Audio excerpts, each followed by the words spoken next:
আমাদের সমাজে কিছু মাথা ফোলা লোক আছে যারা অন্যের ভালো দেখতে পায় না।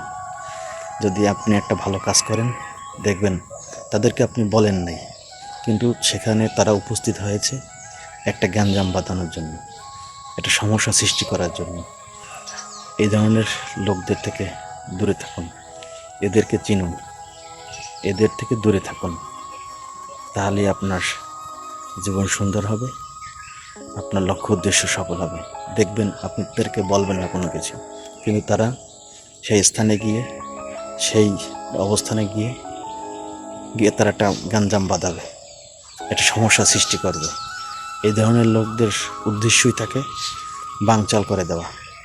আপনি যেন যে পথে হাঁটছেন, যে লক্ষ্য উদ্দেশ্য নিয়ে চলছেন, সেই লক্ষ্য উদ্দেশ্যকে ব্যাহত করার জন্য, সেই লক্ষ্য উদ্দেশ্যকে নস্যাৎ করার জন্য আপনার কাছে আসবে।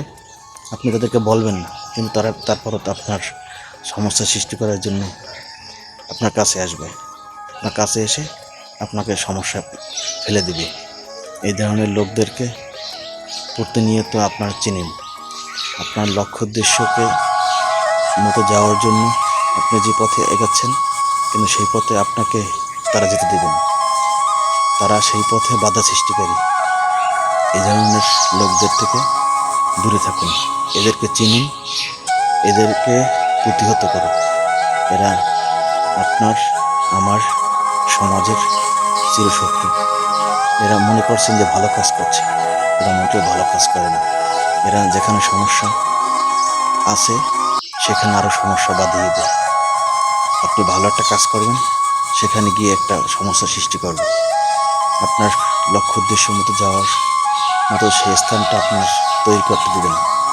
সেই স্থানটা পরিবেশ মতো সেখানে যাওয়ার জন্য সেই বাধা সৃষ্টি করবে। দেখবেন এই ধরনের লোকরা সমাজ এবং জাতির চিরশত্রু। এরা মনে করছে যে তাদেরকে সবাই ভালোবাসছে, আসলে তাদেরকে সবাই ভালোবাসে না। তারা মনে করছে যে তাদেরকে সবাই পছন্দ করছে, আসলে তাদেরকে পছন্দ করছে না। কারণ তারা সৃষ্টিকারী, সমস্যা সৃষ্টিকারী।